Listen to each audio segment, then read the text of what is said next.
And it's the Wheelhouse, but there's no Mr. Dankosky. We sent him to the Department of Motor Vehicles. He never came back. He might be working there now, actually. I bet he would straighten things out, actually.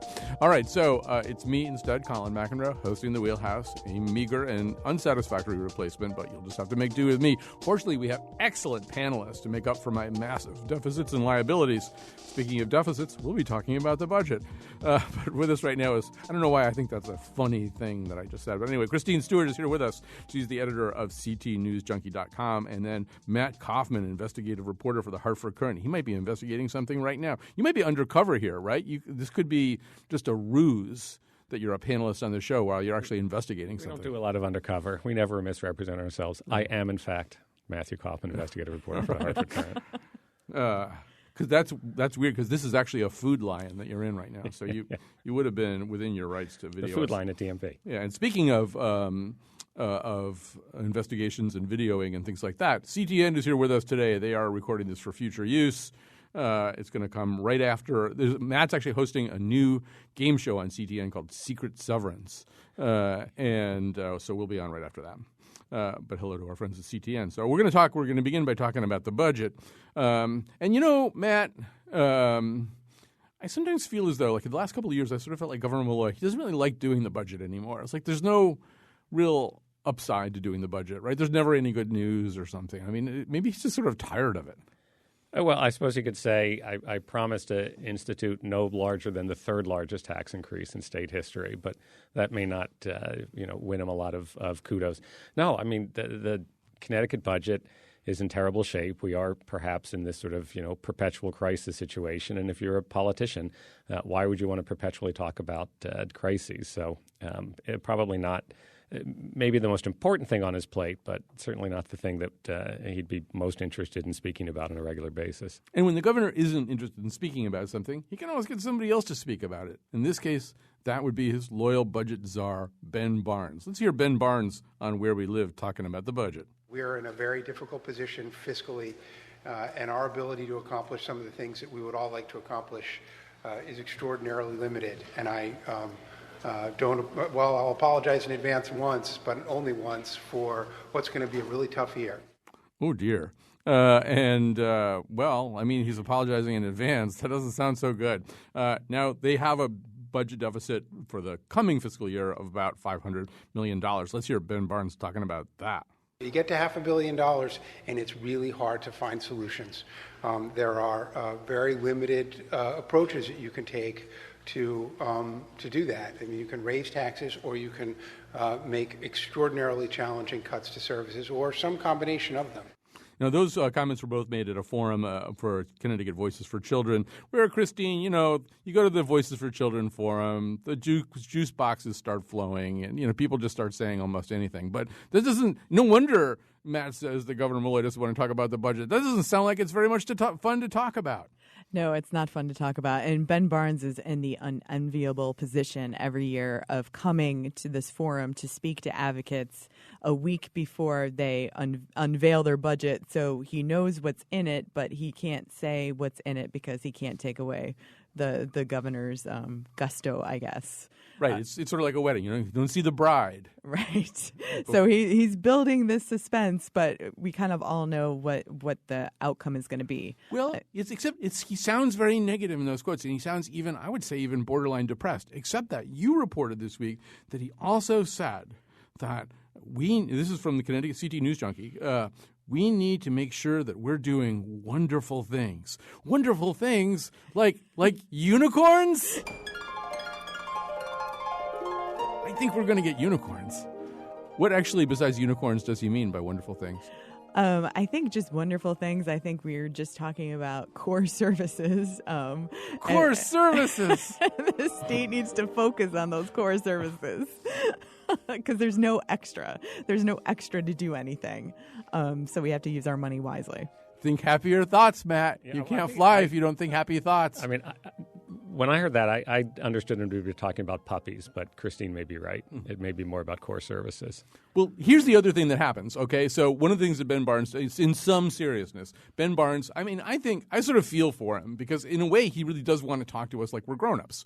And if we're grown-ups, then we understand that there's a $500 million budget hole in 1 year and a much bigger budget hole. I think there's some debate about how big, but over $1 billion probably in the following year, depending on whose numbers you believe. And so it doesn't really make sense to take things off the table right away. And so that seemed to be what he tried to convey, maybe at the Voices for Children forum, and even when he was questioned by the jackals of the press afterwards about this. It's kind of like it's like, you don't want to say that you'll never do anything to raise revenue. Although, how do you fix these problems without raising revenue? So in order to avoid talking about that, he also had a pastry in his hand while he was talking to reporters so that he could continually put the pastry in his mouth if he didn't want to answer a question.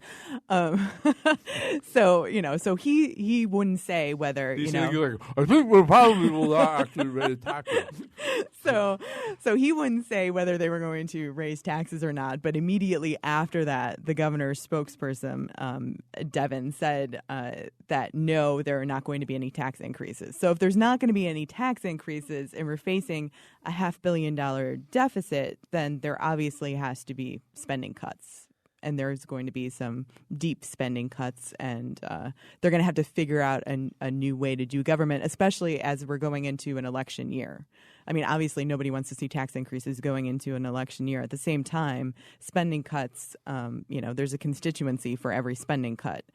So you also don't want to make people upset by cutting too much spending.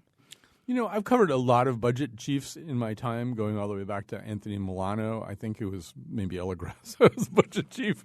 And they all kind of lie, right? I mean, they're all, for the most part, very nice people. I can think of maybe one or two who weren't very nice. But they all lie because they kind of have to lie, right? They can never really tell you the truth and stuff. I think Ben Barnes tries to be truthful, maybe more than most people. There's something very scholarly about him. So he'll say things like, well, we may be in a permanent state of fiscal crisis. It turns out not to be a really good thing to say, but he's just trying to honestly convey this stuff. And I think as a numbers guy, he's not a politician. As a numbers guy, he looks at a $500 million hole and then maybe $1 billion plus coming down the road, and he thinks, well, it really doesn't make sense to start limiting options right now. And that's because he's not a politician. I mean, the politicians all immediately say, oh, no, we will limit our options. We will take essentially 1/3 of our options off the table, the ones that involve raising more revenue. I mean, if I were him, I'd be thinking, well, why would we do that before we even have the conversation?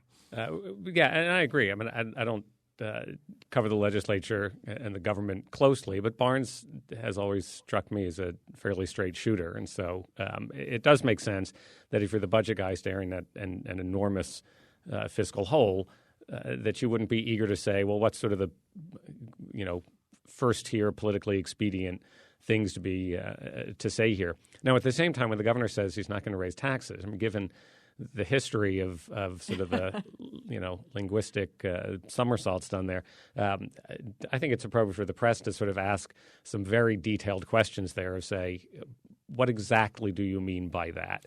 Well, and it was his spokesman who said it. It hasn't been Malloy yet who said it. So we're waiting until the Bond Commission meeting on Friday to confront Malloy. Right. I mean, his spokesman, Devin Puglia, said it this time, although Governor Malloy has spoken about this recently and without a tremendous amount of wiggle room. Let's hear him.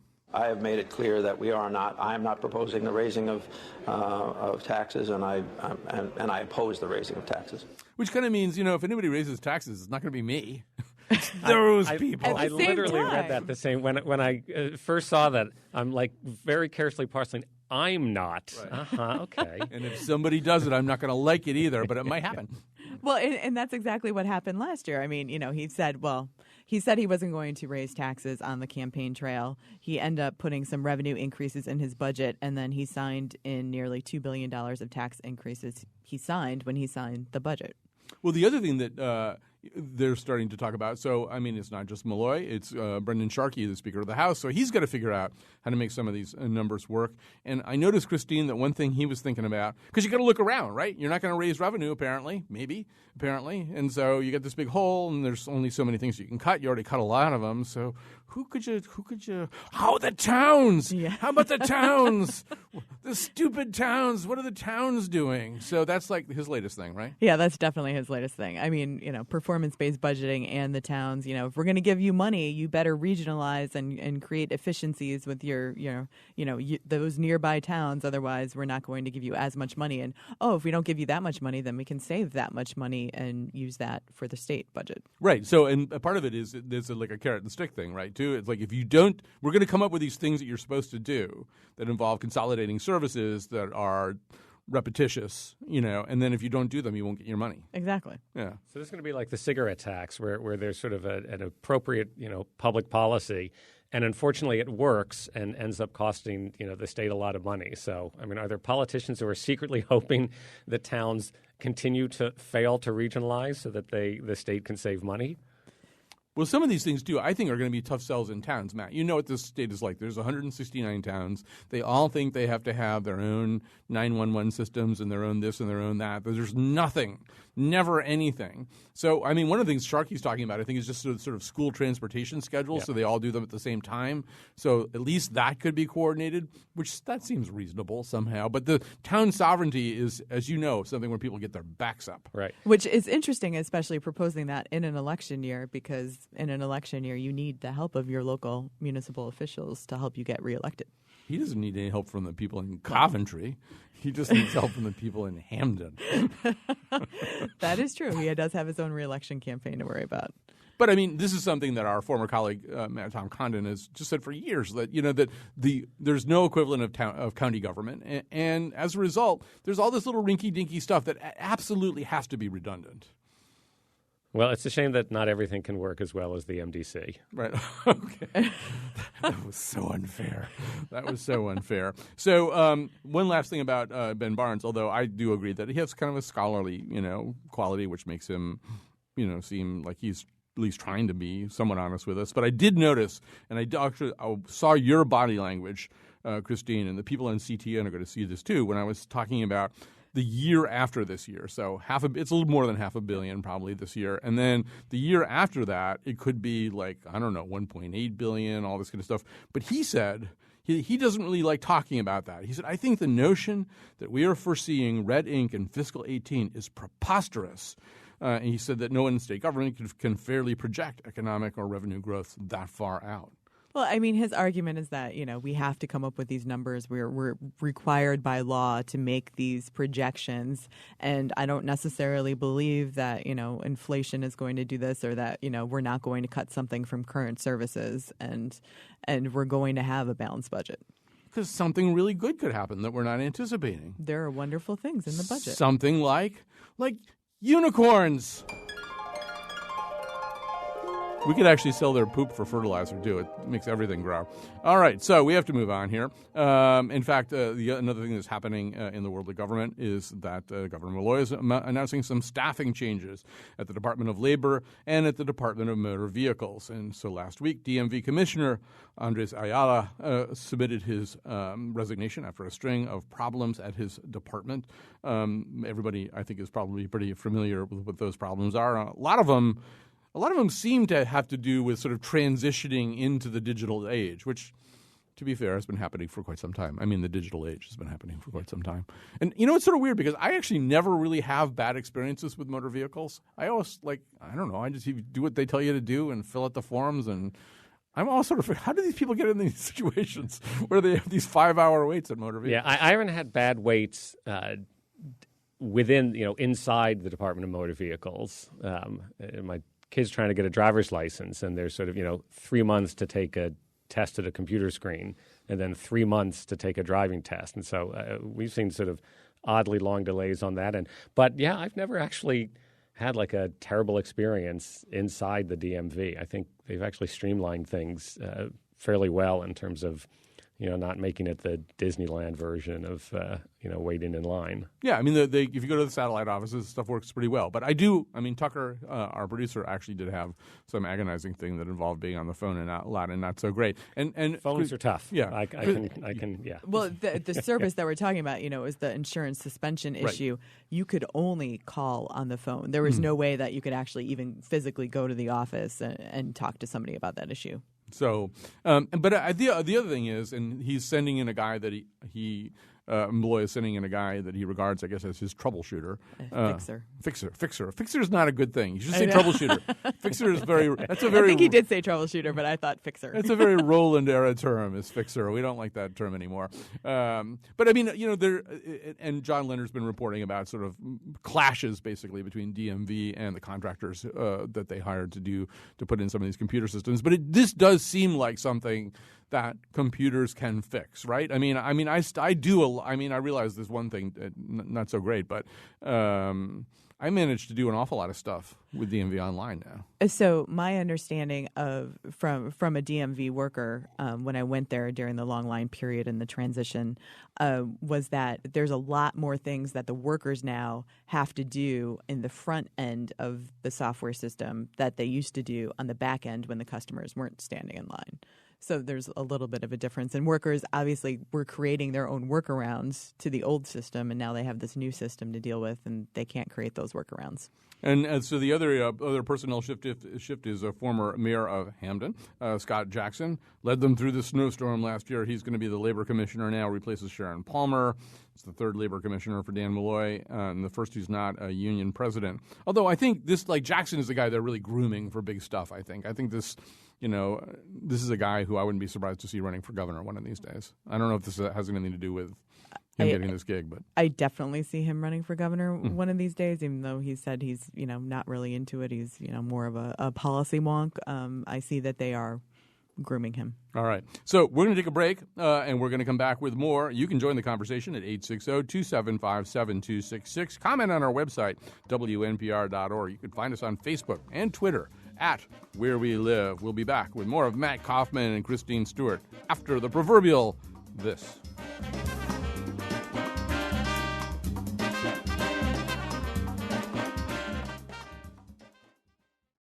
And this is Where We Live. This is the Wheelhouse. I'm Colin McEnroe in for John Dankosky. Before we get back to our conversation, let me tell you about something that's starting today. WNPR is launching a podcast called The Radius Project, created by a team led by our executive producer, the big kid, Katie Tolarski. It has 5 episodes that focus on 5 points in Hartford and has stories from those areas. We hope you'll give it a listen, no matter where you live, because the stories are great. You'll learn new things about Hartford, even if it's where you do live. Find all the audio and lots of photos at radiusproject.org. That's our new podcast. Well, our guest here in studio, Christine Stewart, editor of CTNewsJunkie.com, and Matt Kaufman, investigative reporter for the Hartford Courant and host of the coming game show on CTN, Secret Severance. CTN's here in the studio with us, too. And you can join the conversation at 860-275-7266. Comment on our website at WNPR.org or find us on Twitter at Where We Live. Actually, somebody did do one of those things. Fred called in from Bloomfield. Hi, Fred. Hi. Let me get away from the noise that is around me because I didn't know I'd show. I was a little distressed that you went through your whole discussion of the budget without ever mentioning the fact that Connecticut over the last 25 years is the worst performing state economy in the country. We're worse than Michigan since 1990. We are, second worst in recovery since 2007. Our state economy is just performing very, very poorly. We've had 11 months since 1990 in which total employment exceeded the previous level. There's no state that's performed as poorly as Connecticut in terms of its economic. Our output in Connecticut is still below the peak of 2007. Of course, we've got a budget crisis, and we're not actually pursuing many strategies to generate economic development. There was just a report issued by Leland Katz. We're horribly behind on IT.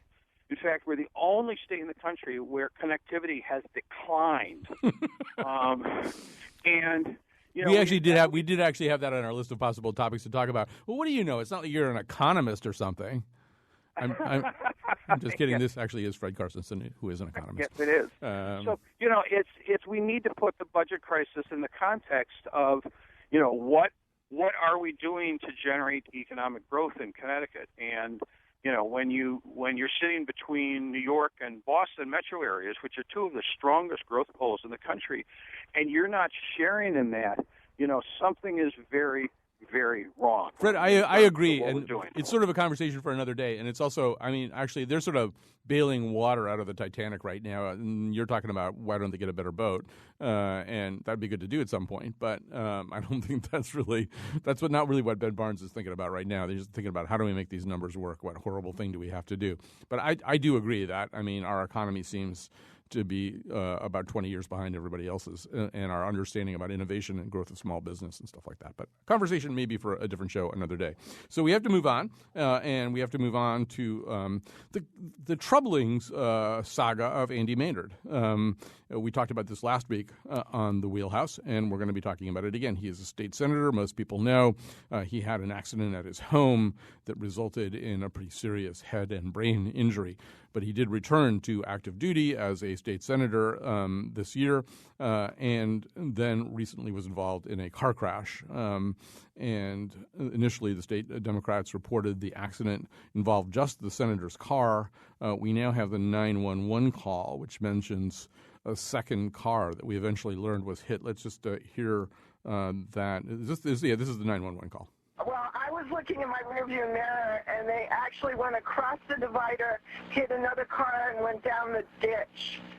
So there are a lot of different aspects to this map, but one of them is there's been kind of a fog of war problem just getting information about this. You know, that it's, I said last week, this is why I get nervous when the General Assembly starts monkeying around with the Freedom of Information law, especially as regards police records, which, of course, they've tended to do a lot since 2013, 2014. There's been a lot of this kinds of stuff because it does seem that in situations like this, it's really important that the press be able to get their hands on significant police records. And I understand the monkeying they've done in the past has had to do for the most part with homicide cases, not things like this. But in general, it's an argument against elected officials, messing around with FOI laws, because in situations like this, there may be an incentive that politicians have for us not to get certain things that we want to get. Well, and it didn't seem like there was a whole lot of completely accurate information coming out right from the get-go. I mean, that 911 call clearly references a second car involved in a crash, and that's not how we initially heard that the accident occurred. I mean, this is clearly people for a good deal of time have walked quite gingerly, around these issues. But these are important issues. This is an extraordinarily powerful person in the state of Connecticut, and the expectation of privacy that he has, even on a medical issue, is dramatically lower than the rest of us have, and that we would, expect others to afford us. He needs to come clean about his ability to serve the people of Connecticut who employ him. And I don't think we have seen that. I mean, the Day has written sort of increasingly stronger stories about the importance of him coming forward and communicating with them. If there are speech issues, there are ways to accommodate that. There are questions about the motivations both of Maynard and of the Democratic Party in dealing with this situation, the way in which they're dealing with it. It's bad public policy. It's bad government. Well, we can come back to that in a second, but I just want to stay with the first part of this, Christine, too. I mean, from the very beginning, we heard from Adam Joseph. One car accident. Adam Joseph is spokesperson for the Democratic caucus in the state Senate. And to whatever extent we heard anything from Waterford. The Waterford Police Department, in Adam Joseph's defense, that's what he was told by the Waterford Police Department, and that was the initial statement by the Waterford Police Department that it was a one-car accident. And my recollection is that statement sat around for at least 24 hours with us reporting it over and over again, in various outlets of the news media. And you'd sort of think at some point the Waterford police, I mean, from the 911 call, they know it's not right. That at some point they would call AP or somebody and go, you guys keep saying it's a one-car accident. It's not. Right. I think anybody even driving past the accident that day, I actually had a former reporter friend of mine drive by the accident. She's like, it wasn't a one-car accident. There were definitely, two cars. Actually, she said that there were three cars there. So, I mean, from obvious onlookers, I don't know why the Waterford Police Department would say it was a one-car accident. Yeah, and why then it would just be reported and re-reported incorrectly with nobody stepping forward to say, no, there's two cars there. Yeah. I find that bothersome. I don't really know. It is, and it's bothersome that the Waterford Police Department, to my knowledge, has not interviewed Senator Maynard yet. I mean, so this is their job to investigate exactly what happened with this accident. So the accident is problem one. Problem two is the problem that Matt's talking about. That from the point of view of some people, anyway, we really don't even have a clear idea, going back to last January when he came back to active duty, what Andrew Maynard's level of functioning is as a state senator. I know you've been talking to Senate leadership about this. What are they saying to you?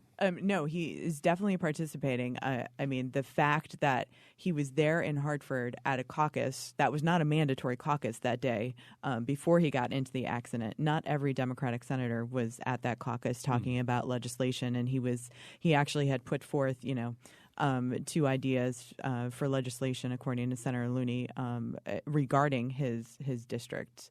So, to the extent Senate leadership believes that, he is involved in serving the people of his towns.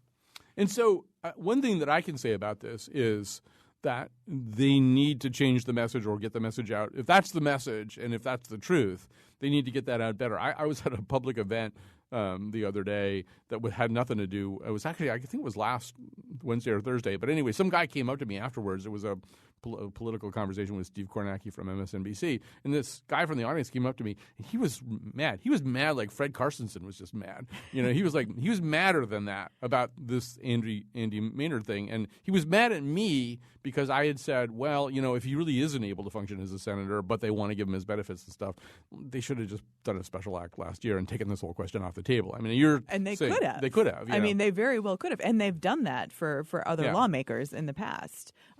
So I think that there is a reason why they didn't. But right now, Matt, the narrative doesn't work very well politically. What people are seeing, fairly or otherwise, is they're seeing this guy that they're being told doesn't really fully function as a state senator, isn't as available to the press as he might be, isn't as available to his constituents as he might be. That's some of the stuff that David Collins said last week here. And then he has a car accident, and it's not really clear under what process or protocol he was cleared to drive. I mean, there seem to be a lot of questions. It's the kind of thing that makes people angry. Yeah, and once again, we have sort of politicians becoming spokespeople, and I mean, the best they can hope for is that we're going to buy, I'm from the government and I'm here to help you kind of thing. I mean, I think Marty Looney's a great guy, but I don't want to hear Marty Looney telling me that Andy Maynard is, fully functioning and, none of his constituents and the rest of the state has anything to be concerned about. I am uncomfortable with a situation where you have politicians sort of building this, in some cases, literal wall around another politician and blocking access to the media and the public to hear from him directly. I'd be mad at you for proposing a special act in order to take care of a politician and give favors that the rest of us don't get. So I wouldn't go Carstensen on you. I did make all those points too. That basically these are benefits that are not available to the general public, and that all I was really saying at the time, and what I tried to explain to that guy is, if they're going to do this, and rather than string it out, there's a way that you could do it, much earlier in the process. But Christine, you cover the legislature effectively every day that it's in session, and sometimes when it's not. So, I mean, do you feel like you have access to Andy Maynard the way you do to any state senator, and that you have a pretty good sense of how he's functioning in his job? No, I think that there are still some questions that need to be answered, and there are still some questions about how well he's able to function in his job. But at the same time, are we and I've had casual conversations, nothing policy related with Senator Maynard since the accident. But are we holding him to a different standard than we hold other politicians? I mean, it's just, are we asking all of the senators these hard questions about exactly how well they are serving their constituents? Yeah, although there are some red flags with him that don't exist with other people. That is true. Yeah, that is true. Not completely unfair to ask. I don't want this guy coming up to me and another thing. So I want to talk tough. And I mean, Matt, one thing we can say, like when I get out of this business of journalism, which could be tomorrow, who knows? I'm going to open up like a crisis communications management, because we just cover this stuff all the time and they never do it right. So the one rule is, tell everything the first time, Yeah, right? Get in front of the story and be relentlessly honest.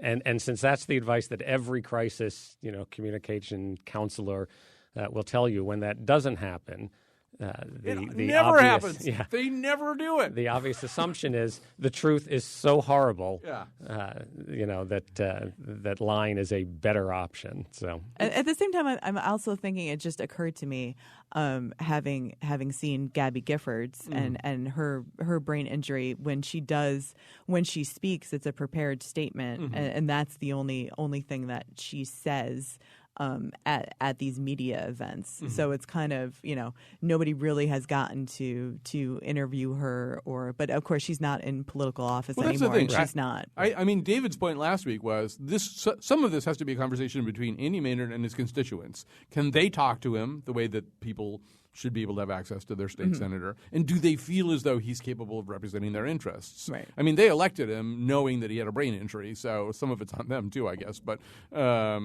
still, I think that's a very pressing question.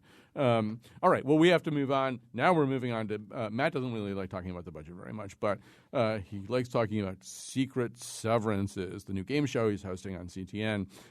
This is something you've written about this week, and this is I'll let you set the stage. Why should I? This is something I wrote on my blog that probably somewhere between 11 and 14 people read. So for this entire show, people have heard you talking about this game show, Secret Severance, and have no idea what you're talking about. No, but they want to be on it. There's no one actually, sees my blog outside my home in my newsroom. But yeah, the former town manager of Newington has never gotten along with folks on the town council of the other party. And they were eager enough to get rid of him that they threw 7 months' salary at him to get him to leave, which is actually more than he's entitled to under his contract if they just flat out fire him. But in addition to finally being rid of him, they put a confidentiality clause in that no one could talk about the agreement, and everyone agreed to say only nice things about the town and about him, and that no one would talk honestly to a prospective employer. When Christopher Hoffman, our reporter, asked for a copy of that agreement, they were told, no, we're not allowed to. It's confidential. And indeed, such agreements are illegal in Connecticut. There's sort of an oddly worded, but necessarily oddly worded statute that says any separation agreement involving a public official in Connecticut that includes a clause saying the document shall not be released must be released. And so to the semi-credit of town officials, when sort of advised, hey, actually it's against the law not to give us the agreement, they gave us the agreement, and it was intriguing both in how they gave him more money than he was contractually obligated to receive, and they wouldn't say why they gave him another $12,000 of other people's money, but also sort of these extraordinary steps they went through to keep things quiet, that no one can say anything critical, that the outgoing town manager can't criticize or disparage. No, is that part illegal? Because this is something that's come up repeatedly, and I know that they were talking about that in the legislature, and and I'm sure Christine has this problem even worse. I can never remember when they actually passed things or not. But there was one point, the whole gag order problem, and let me just I'll set the stage for that a little bit. We've had a real problem. Secret severance agreements, obviously not so great, and the law does seem to specifically address that. But now, parallel to that, or ancillary to that, is the gag order question. So in the Rowland years, there was a protracted legal case involving a DEP employee named Ann Rapkin. She was a whistleblower-type lawyer within the DEP who was trying to talk about some of the completely cruddy and horrible things that were going on and cronyism going on within the actual operations of the DEP. She ultimately, I think she was dismissed. She sued to get her job back, and there was this complicated legal settlement that included a gag order.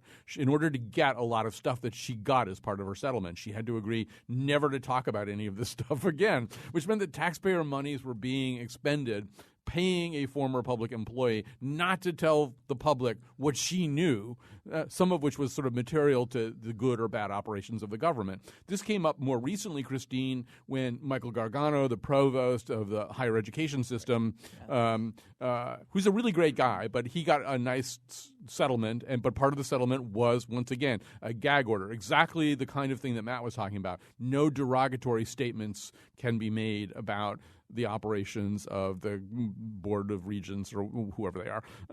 And once again, that's sort of if somebody knows something, some public employee knows something that might be kind of useful to know, you kind of don't want to be paying them with taxpayer money not to say it. Yeah, no, that definitely is something that, if the law doesn't currently exist, it sounds like it does exist, that, these severance packages have to be handed over to the media and the public, and we have to know about them. I guess the gag order part of it, that should be lifted too. And there should be legislation to do that. I think there was specific talk within. I mean, the problem with the legislature is I have these sort of vague, shadowy memories of them talking about doing something, but no actual real retention of whether they did it or not. Did they do it? Did they not do it? I think that's the way they want it too. I think that's not an accident. That I don't know whether they ever did anything about that or not. But that's something you'll find out when Secret Severance gets on the air, and you can win cash prizes too on Matt Kauffman's new game show. A certain percentage of the audience will think that this game show exists, and it may well. It does sound good, doesn't it? It sounds like a name. I am taking notes. Who can we talk to at CTN about this? I feel like we could get this on the air. All right, so we're going to take a break. We're going to come back with more fun, more surprises, and somebody's going to win a washer-dryer as part of their secret severance.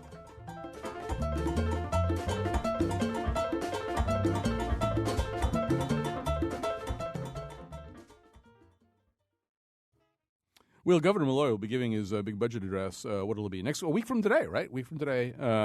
So how come he isn't talking about this? How come Fred Barnes is just walking around nasty as he want to be talking about the state budget? Well, it's because Governor Malloy has other things to do. He is at HAR with a V. VAR with a D. You are such a Yaley.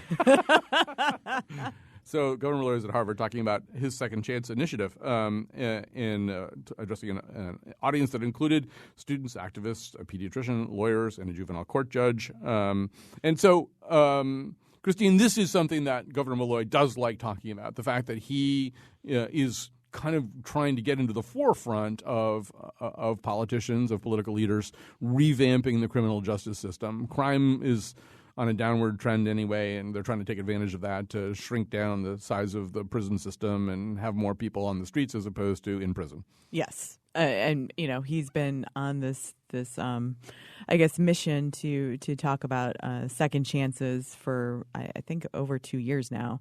He even went to Germany to learn about their criminal justice system over there. So this is one of the things that, he can talk about safely and doesn't really require him to talk about the budget. Well, there's safely and there's safely. So Lloyd McDonald, a former federal prosecutor who retired last year after 10 years as a Superior Court judge, reminded Malloy, I think this is from the Connecticut Mirror this week, of how one of the Bay State's earlier reforms put a convict named Willie Horton on the street in 1986, haunting the 1988 presidential campaign of the state's governor, Michael Dukakis. Matt, this is something that I've talked about on this show in the past, not this exactly, but that, initially the Republican minority in the Connecticut General Assembly seemed a little less enthusiastic about some of these reforms and said things that I thought maybe constituted a signal that maybe in the 2016 elections they might run some campaigns a little bit like this. Not that we have exactly a Willie Horton case that they can run on right now, but sort of just saying this is what he wants to do. He's soft on crime. And since then they've kind of bellied up to the bar a little bit with the Second Chance Society stuff, but in some ways, it seems weird and atavistic that we're still having a Willie Horton conversation. Well, I mean, it's a testament to how powerful that image was. If you haven't looked at the Willie Horton picture, the photograph lately, I mean, look at it and it'll bring back. Oh, of course, that so brilliantly played into American fears. In Paz's story today, there's a great line about political reality and sort of they're safe, and then there's really safe, where he writes that success is diffuse, measured in statistics about falling crime rates and recidivism rates. Failure is specific, embodied in stories like Willie Horton, and that sort of is the threat or the fear here. And it's why I'm sort of surprised that we've seen some decent bipartisan discussion around something that is kind of a wonky, thoughtful issue that can so easily be hijacked, by Willie Horton style emotion. So, I mean, it's probably a good thing wherever we end up on it, whatever different people feel about it. We're having a more honest discussion about it than, frankly, I ever thought we would. Right. There's, by the way, the Marshall Project, which is the thing that Bill Keller left the New York Times to go work on. They have a terrific piece co-authored by Bill Keller about Willie Horton, about sort of where he is now, but also how that thing played out. And, to the point that you're just citing, he mentions that at the time, every state in the country had the kind of furlough program that Willie Horton basically exploited to get out and cause more mayhem. And that Ronald Reagan, in talking about California's program, said that it basically worked, but he said, there are going to be no system is perfect. It was something like that. No system, there's going to be these kinds of things that happen that aren't so great, which is exactly that point. And for that reason, Christine, it is interesting to watch the Republicans on this. From a strategy point of view, as opposed to noble intent, they're crazy if they hug this program all the way, because it really will give them some opportunities, probably in some of the races they run, to paint Malloy as soft on crime. I feel like in years past that they haven't embraced, they did not embrace the so-called good time credits program, and they fought against that, and they were able to, they thought, come up with specific examples of people who had been let out and who then recommitted crimes or killed people. And, were fairly successful, I think, during the last campaign of sort of bringing that soft on crime image. So it is interesting that they haven't done it this time. Yeah. And I don't have any, idea of exactly why they've sort of embraced this second chance society. Well, I have an idea, is that, absent one of those specific things that tends to taint it, kind of the outlier thing that happens that's garish and horrible, absent that, it's a politically pretty appetizing thing. The Department of Corrections is invariably the largest state department in Connecticut. Nobody likes that idea that the State Department has more employees than any other state department is prisons. And, these things, they cost a lot of money. So you can save a lot of money if you can change your whole strategy. So that's what people like, that until somebody gets killed. Yeah, no, I think the money element probably is what makes it, in these difficult economic times, a more palatable discussion than it otherwise would be. All right, so now let's go to another person who's engaging in deep thought about our criminal justice system. What are its potentials? What are its untapped abilities to change the dynamic between criminals and law-abiding citizens? Of course, I'm talking about Maine Governor Paul LePage. He wants a different approach to criminal justice reform from what Governor Malloy is talking about. Here's I can't even get through this without laughing. Here's what he told WVOM about punishment for drug traffickers. 4 years is not good enough. We got to go to 20 years. We got to keep them here until they die. Oh, okay. Well, actually, he went further. The interview was effectively over. The hosts were starting to, in fact, let Governor LePage go, and he added one more thing. Governor, thank you for your time this morning. And Rick, what I think we ought to do is bring the guillotine back. Guillotine now. The guillotine. We could have public executions and have, we could even have which hole it falls in. You'd think, living so close to all those francophones in Quebec, he'd be able to say guillotine. It's the first time I'd read the quote before, but I had not heard it, and suddenly I want a quesadilla for lunch. Right.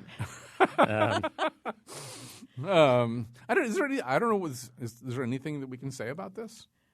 I don't know. Is it a smart guillotine? All right.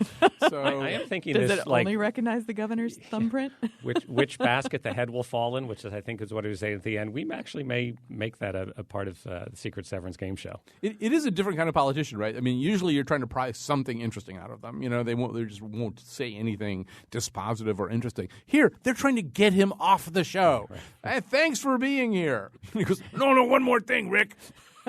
I think we got to start cutting people's heads off. I want that kind of governor. All right, so we have time for just one more thing. I think we have. Oh yeah, we're good. Well, I think this is all gonna work out well. So Enfield's such an interesting place. But so the front man of the band Green Day, Billy Joe Armstrong, is getting involved in high school theater discussion in Enfield, Connecticut. The high school drama club, they are called the Lamplighters. They were planning a production of Armstrong's, I would parenthetically say, incomprehensible musical American Idiot, but there were some parents who didn't want their kids involved. So Billy Joe Armstrong posted a response. I realize the content of the Broadway production of American Idiot is not quite suitable for a younger audience. However, there is a high school rendition of the production, and I believe that's the one Enfield was planning to perform. It's suitable for most people. It would be a shame if these high schoolers were shut down over some of the content that may be challenging for some of the audience. But the bigger issue is censorship. So, Matt, you love stuff like this, so take it away. I thought this was really interesting, and I think it is sort of a shame when, particularly in theater, which, like the arts in general, sort of explore controversial and difficult issues. And in some ways, that's sort of a safe space in which to explore. I can't believe I just said safe space. Yeah. Difficult issues like that. High schoolers are like ridiculously more mature than we were as high schoolers. It is a shame to run away from controversial or difficult issues that virtually every high schooler, down to the little 14-year-old ninth graders, have discussed, are familiar with, will not be shocked by, and might learn something by, even if via an incomprehensible musical. So this is not the first time stuff like this has come up in the state. Tim Herbst got involved in a whole mess down in Trumbull involving the musical Rent. And Christine, actually, it's really a shame that Susan Bigelow isn't here with us, because she's, I think, still lives in Enfield. She's very brave. She lives in Enfield. But Enfield gets involved in this stuff all the time. They had a case that dragged through the federal courts it didn't drag. They had a federal court lawsuit filed against them because their high school graduation was held in a Bloomfield church. And it took 2 years to resolve it, and they had to pay out legal fees, or their insurer had to pay out legal fees to the plaintiffs in that. There was the time that this town council, or politicians on the town council, canceled a showing of Michael Moore's Sicko, his critique of the American healthcare system, at the local library. They sort of jumped in and said, no, it's too ideological. You can't show it at the library. So what is it? Did you used to cover Enfield or something? I did used to cover Enfield for the Journal-Enquirer. I covered Enfield, and I can say that there are just two very different ends of the political spectrum in Enfield, and they're always going at it, and these controversial issues always seem to arise involving the school system. I think Enfield was the first school system to embrace security guards carrying guns. Yep. Too. So although they've got rid of them. They did get rid of them. Yeah. Oh, okay. I looked it up. I Interesting. I went to school on Enfield. I mean, I think they gave it up because it was costing too much money. Right. Too. I mean, in addition to everything else. Interesting. Anyway, so Enfield, you're very special. I will say that, first of all, although I have seen American Idiot, and I did find it incomprehensible, it was also kind of invigorating too. And I think Matt's making an important point too. It's one that other people make too, which is that high school students are more sophisticated than we give them credit for being, and it's certainly not the case that in a musical filled with references to drugs and sex and profanity, they will therefore begin engaging in those things. They either are or they aren't already. No musical has the power to make them more or less interested in it. But you also understand there are probably some parents who kind of don't get it, kind of don't dig it that much and all that. All right, so we have to go, and on that profound note. And so we want to thank very much Matt Kaufman from the Hartford Courant. He is investigating something even as we speak, and Christine Stewart from CT News Junkie. The show is produced by Lydia Brown and Tucker Ives, technical producer Kion Wolf, digital editor for WNPR Heather Brandon, and the executive producer of Where We Live is Katie Tolarski. Our interns are Tiana Duquette and Ben Esty, Jackson Mitchell, Deanna Christofferson, Carolyn Kushensky, and Daniel Keith. You can continue the conversation on our website, WNPR.org, Where We Live. I'm Colin McEnroe. This is Where We Live.